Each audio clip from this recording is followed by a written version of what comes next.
Hello student, कैसे हैं आप सब। एक बार पुनः सी कोचिंग क्लासेस पर स्वागत है। उम्मीद करता हूं आप सब अच्छे होंगे। और आज का टॉपिक है क्लास 12 फिजिक्स एनसीईआरटी में प्रकाश का प्रकीर्णन, प्रकीर्णन के प्रकार और इसके उदाहरण। सब कुछ एक ही वीडियो के माध्यम से यहाँ पर क्लियर करने वाले हैं। साथ में रेले जीन ने क्या बताया प्रकीर्णन से संबंधित, वो चीज़ भी क्लियर करेंगे।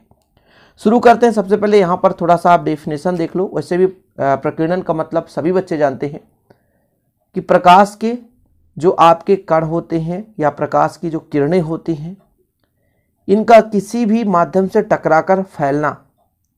जैसे सूर्य से प्रकाश किरणें आ रही है, माध्यम में जो भी कण मिलता है प्यारे बच्चों, जैसे धूल कण हो गया, वायु के कण हो गए, है ना, उनसे टकरा करके वो अपने मार्ग से विचलित होते हैं, फैल जाते हैं।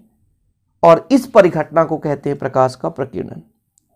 मतलब सूर्य से आने वाली प्रकाश वायुमंडल से होकर गुजरता है और वह मार्ग में पड़ने वाले अणुओं या छोटे कणों से अंतर क्रिया कर बिखर जाते हैं, मतलब फैल जाते हैं। तो इस परिघटना को प्रकाश का प्रकीर्णन कहते हैं। मतलब प्रकाश के रंगों का फैलना ही, प्रकाश के किरणों का फैलना ही प्रकाश का प्रकीर्णन कहलाता है। समझ गए। मतलब जैसे आप कई सारे बच्चे जा रहे थे एक निश्चित गोल पर, एक स्कूल जा रहे थे, लेकिन स्कूल जाने के पहले ही आपका दोस्त मिल गया और अपने दोस्त के साथ वहीं पर आप विचलित हो गए, वहीं पर आप दूसरे काम में लग गए। इसी प्रकार से प्रकाश किरणें पृथ्वी तक आ रही होती है, लेकिन वायुमंडल में ही माध्यम के कण उसको मिल गए और माध्यम का कण से ही टकराया, अंतर क्रिया किया और इसके बाद वो फैल गया। तो वो घटना है प्रकाश का प्रकीर्णन। मतलब आप अपने लक्ष्य तक नहीं पहुंच पाए, उसके पहले ही आप अपने लक्ष्य तक नहीं पहुंच पाए, उसके पहले ही कहीं व्याप्त हो गए, काम में बिजी हो गए या खेलने लग गए, तो फिर आप अपने स्कूल तक नहीं पहुंच पाए। आप कहाँ दिखोगे? रास्ते पे दिखोगे। तो यही घटना है प्यारे बच्चों। प्रकाश की किरणें आती तो है, लेकिन वायुमंडल में भिन्न प्रकार के कणों के कारण वो वहीं बिखर जाती है और रंग वहीं पर हमें, है ना, दिखाई देने लगता है। जैसे आकाश का नीला रंग दिखाई देना, ये किसके कारण होता है? ये प्रकाश के फैलाव के कारण। तो प्रकाश का प्रकीर्णन तो समझ गए कि सूर्य से आने वाली प्रकाश किरणें वायुमंडल में उपस्थित माध्यम कण, अणु, परमाणु जो भी रहेंगे उनसे अंतरक्रिया करता है और फैल जाता है, यानी बिखर जाता है। इस परिघटना को प्रकाश का प्रकीर्णन कहते हैं। और सबसे अच्छा उदाहरण आप तो समझते ही हैं। जैसे दिन के समय में आकाश नीला रंग का दिखाई देता है और रात के समय में काला रंग का दिखाई देता है। क्यों? आपको पता होना चाहिए। दिन में प्रकाश किरणें आती है और प्रकाश किरणों का फैलाव होता है, प्रकीर्णन होता है, जिस कारण नीला दिखाई देता है। और रात के समय में प्यारे बच्चों आपको पता है अपोजिट डायरेक्शन पर होता है। सूर्य पृथ्वी के जिधर हम होते हैं उसके अपोजिट डायरेक्शन पर सूर्य होता है, जिसके कारण वहां से प्रकाश किरणें हमारे यहाँ तक नहीं पहुंच पाती। हमारे जिस ओर हम हैं, पृथ्वी के जिस ओर हम हैं, उस वायुमंडल, उस क्षेत्र के वायुमंडल में प्रकाश किरणें नहीं पहुंच पाती, जिस कारण वहां पर प्रकीर्णन नहीं हो पाता, इसलिए काला दिखाई देता है। तो ये प्रकीर्णन न होने के कारण ही आकाश का रंग काला दिखाई देता है। और जहां पर प्रकाश का प्रकीर्णन होगा वहां पर नीला रंग दिखाई देगा। ठीक है। या कि सूर्योदय या सूर्यास्त के समय में आकाश जो है लाल रंग का दिखाई देता है, यह प्रकाश के प्रकीर्णन के कारण ही होता है। प्रकाश के प्रकीर्णन की यदि प्रकार की बात करें तो प्रकाश का जो प्रकीर्णन है दो प्रकार से होता है, एक प्रत्यास्थ प्रकीर्णन और दूसरा अप्रत्यास्थ प्रकीर्णन। ठीक है। तो आप लोग थोड़ा सा इसका प्रकार नोट डाउन करेंगे। पहला है प्रत्यास्थ प्रकीर्णन और दूसरा अप्रत्यास्थ प्रकीर्णन। जब प्रकाश का प्रकीर्णन ऐसे कणों से होता है जिनका आकार प्रकाश के तरंगदैर्घ्य की तुलना में बहुत कम होता है, तो इस स्थिति में प्रकाश के प्रकीर्णन को प्रत्यास्थ प्रकीर्णन कहते हैं। जैसे प्यारे बच्चों ये प्रकाश किरणें इस तरह सुरंग और गर्त के रूप में आ रही होती है। ठीक है, आ रही होती है ना। ठीक। ये जब माध्यम में कण पड़ेगा तो माध्यम का कण का जो आकार है बहुत छोटा, बहुत कम। इस तरंगदैर्घ्य के, जैसे तरंगदैर्घ्य किसे कहते हैं? दो सुरंगों या दो गर्तों के बीच की दूरी को ही हम तरंगदैर्घ्य कहते हैं। अब इन तरंगदैर्घ्य इसके अपेक्षा आकार बहुत छोटा है जिससे टकराने वाला है। ये जो तरंग है जिससे टकराने वाला है उस माध्यम के कण का आकार बहुत छोटा है, ना के बराबर है, फिर भी ये टकराएगा और फैलेगा। तो ये जो प्रकीर्णन है प्यारे बच्चों प्रत्यास्थ प्रकीर्णन कहलाता है। वहीं पे हम यदि अप्रत्यास्थ प्रकीर्णन की बात करें तो जब प्रकाश का प्रकीर्णन ऐसे कणों से होता है जिनका आकार इसके तरंगदैर्घ्य की तुलना में थोड़ा सा अधिक होता है। मान लो ये बड़ा मान लिया, तरंगदैर्घ्य की अपेक्षा थोड़ा सा अधिक हो गया। यहां तरंग ऐसे बिल्कुल ऐसे पास पास ऐसे जा रहा होता है, यहां से यहां तक जो दो सुरंग या दो गर्त के बीच को तरंगदैर्घ्य, और माध्यम में इतना बड़ा कण मिल गया, तो फिर तरंगदैर्घ्य से जो आकार है वो तो बड़ा ही है। आकार बड़ा होने के कारण इसमें भी प्रकीर्णन होगा, ऐसा नहीं है कि प्रकीर्णन नहीं होगा। माध्यम में चाहे छोटा कण मिले और चाहे बड़ा कण मिले, प्रकाश किरणें दोनों कणों से टकराएगी और दोनों में प्यारे बच्चों क्या होगा, फैलाव होगा, दोनों में बिखर जाएगी, और यही बिखरने की प्रक्रिया प्रकीर्णन कहलाती है। तो प्रत्यास्थ प्रकीर्णन और अप्रत्यास्थ प्रकीर्णन दोनों चीज आपने समझ गया कि प्रत्यास्थ प्रकीर्णन ऐसे कणों के साथ होता है, यानी प्रकाश किरणें ऐसे कणों से टकराती है जिन कणों का आकार तरंगदैर्घ्य से बहुत कम होता है, और उसमें होने वाला जो फैलाव है यानी प्रकीर्णन है वो प्रत्यास्थ प्रकीर्णन कहलाता है। लेकिन जब प्रकाश किरण माध्यम के ऐसे कणों से टकराती है कि उन कणों का आकार तरंगदैर्घ्य की तुलना में थोड़ा सा अधिक होती है, तब उसे हम क्या बोलते हैं, अप्रत्यास्थ प्रकीर्णन।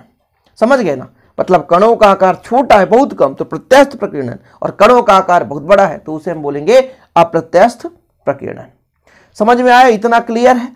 अब हम थोड़ा सा रेले का प्रकीर्णन नियम समझेंगे कि रेले ने क्या बताया प्रकीर्णन से संबंधित, है ना। रेले ने क्या बताया कि यदि तरंगदैर्घ्य की बात करें, तरंगदैर्घ्य के आधार पर हम प्रकीर्णित प्रकाश की तीव्रता की बात करें तो तरंगदैर्घ्य के अपोजिट होता है। रेले ने निष्कर्ष निकाला कि जिसका तरंगदैर्घ्य जितना अधिक होगा उसकी प्रकीर्णन क्षमता या प्रकीर्णन प्रकाश की तीव्रता उतनी ही कम होगी। यानी बिल्कुल एक दूसरे के व्युत्क्रमानुपाती हैं, एक दूसरे के उल्टे हैं।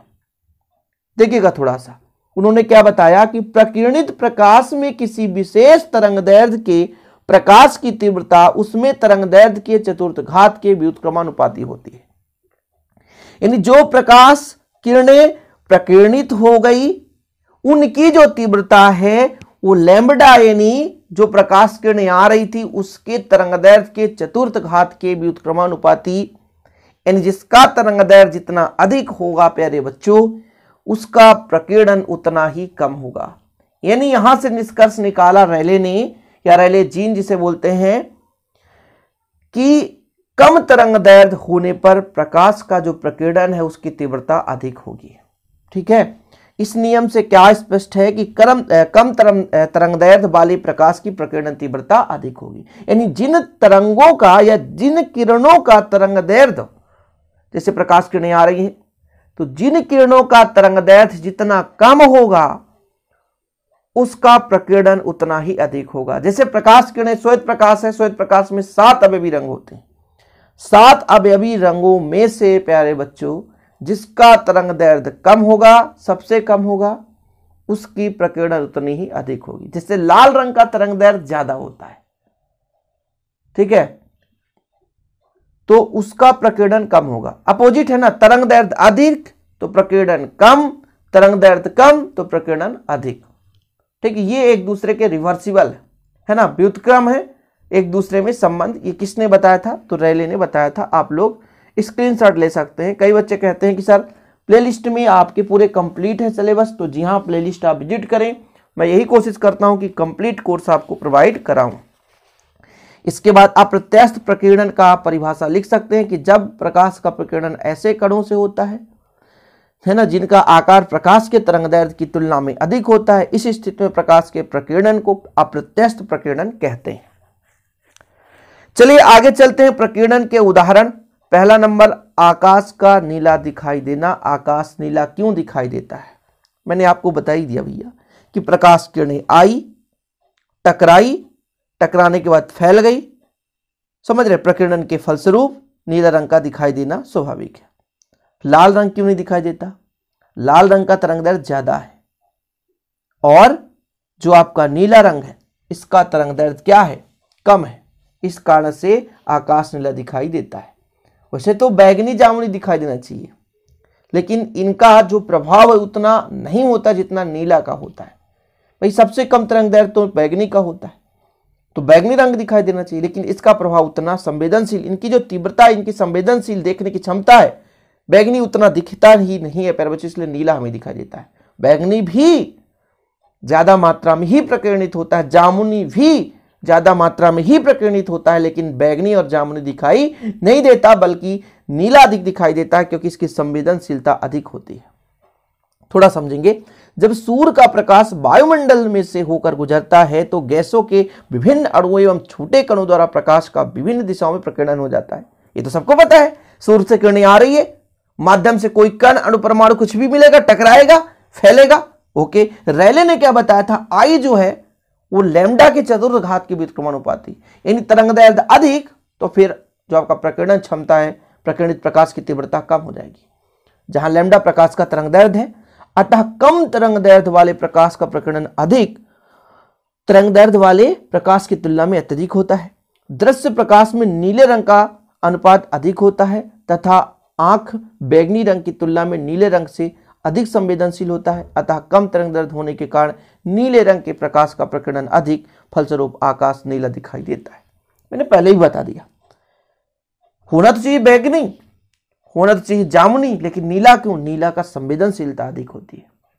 समझ रहे हैं? चलिए, इसके बाद अगला है टास्क प्रकीर्णन के उदाहरण में वायुमंडल की अनुपस्थिति में आकाश का काला दिखाई देना। वायुमंडल नहीं है तो आकाश काला दिखाई देगा, या सूर्य का मतलब रात में भी आकाश काला दिखाई देता। क्यों? यदि वायुमंडल नहीं है तो कण नहीं है, जब कण नहीं है तो प्रकाश का प्रकीर्णन नहीं होगा, इसलिए आकाश काला दिखाई देगा। यदि वायुमंडल नहीं होता है तो प्रकाश का प्रकीर्णन नहीं होता, फलस्वरूप आकाश काला दिखाई देता। जैसे चंद्रमा पर वायुमंडल नहीं है, अतः चंद्रमा से देखे जाने पर आकाश काला दिखाई देता है। इसी तरह अंतरिक्ष यात्रियों को भी आकाश काला दिखाई देता है। अंतरिक्ष यात्री जब जाते हैं तो पृथ्वी के वायुमंडल से ऊपर चल जाते हैं, और जब ऊपर चल गए तो ऊपर तो कोई माध्यम ही नहीं, माध्यम नहीं तो कण नहीं, तो कण नहीं तो भैया आपका प्रकीर्णन नहीं होगा, और प्रकीर्णन नहीं होगा तो आकाश का रंग कैसा दिखाई देगा? काला ही दिखाई देगा। सूर्योदय और सूर्यास्त के समय सूर्य का लाल दिखना।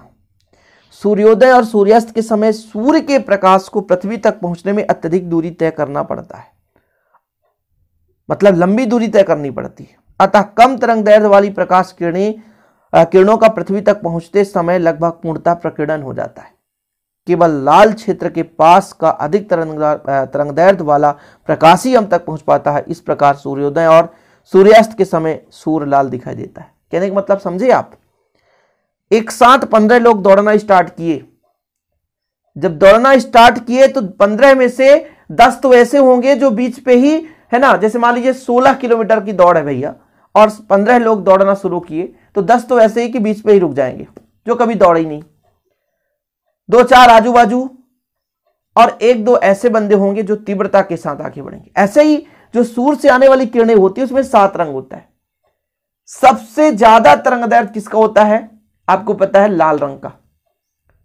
तरंगदैर्घ्य जिसका ज्यादा अधिक होगा वो उतना ही अधिक डिस्टेंस नापेगा, और बाकी का तरंगदैर्घ्य कम होता है, तो कम तरंगदैर्घ्य वाले वैसे ही पहले लुढ़क जाते हैं, साइड में लुढ़क गए, कौन पहुंचा? लाल रंग। इस कारण से, क्योंकि जो सूर्योदय और सूर्यास्त के समय पृथ्वी से सूर्य की दूरी अधिकतम होती है। दोपहर में बिल्कुल लंबवत चमकता है, दोपहर में बिल्कुल लंबवत चमकता है, पास होती है सूर्य, इसलिए ज्यादा तीव्रता होती है, और धूप भी आपको ज्यादा महसूस होता है दोपहर के टाइम पे। लेकिन संध्या काल या मॉर्निंग में सूर्य का डिस्टेंस पृथ्वी से थोड़ा ज्यादा होता है। इस कारण से केवल और केवल लाल रंग का ही किरणें हमारी पृथ्वी तक पहुंच पाती है। क्यों? क्योंकि इसका तरंगदैर्घ्य क्या होता है? सबसे ज्यादा होता है। समझ गए ना? चलिए, बादलों का श्वेत दिखना। वायुमंडल में धूल के कणों, वर्षों की ये वर्षा है प्यारे बच्चों, वर्षा की बूंदें, ठीक है, वर्षा की बूंदों, बर्फ के टुकड़ों आदि का आकार प्रकाश के तरंगदैर्घ्य की तुलना में अधिक होता है, अतः इन कणों से प्रकाश का प्रकीर्णन रेले के नियमानुसार नहीं हो पाता। इन कणों से भी रंग के प्रकाश के समान रूप से प्रकीर्णन हो जाता है, अतः बादल श्वेत दिखाई देता है। फिर से समझें, आपने पढ़ा प्रत्यस्थ प्रकीर्णन, दूसरा पढ़ा अप्रत्यस्थ प्रकीर्णन। प्रत्यस्थ प्रकीर्णन में कणों का आकार बहुत क्या होता है? छोटा होता है, उसमें रेले जीन का नियम लगता है।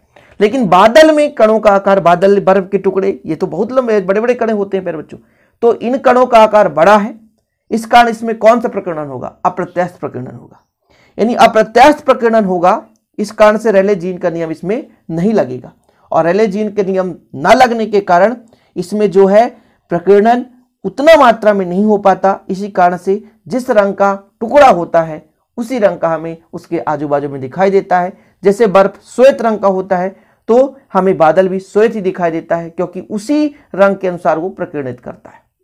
इस प्रकार से प्रकाश के प्रकीर्णन और बहुत सारे आप दैनिक जीवन में उपयोग पढ़ेंगे। जैसे खतरे का सिग्नल लाल रंग ही क्यों होता है।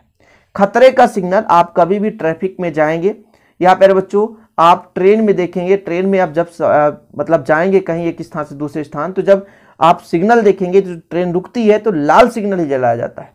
या कहीं ट्रैफिक में किसी शहर में जाइए जहां ट्रैफिक हो तो लाल रंग का सिग्नल होता है। इसका कारण क्या होता है कि लाल जलाने से दूर से व्यक्ति देख पाता है, क्योंकि उसकी तरंगदैर्घ्य अधिक होती है, लंबे दूर तक जा सकता है, बिना फैले लंबी दूरी तक जा सकती है। फिर बच्चों इस कारण से दूर से ही दिखाई दे जाता है कि वाकई में सामने क्या है, लाल है।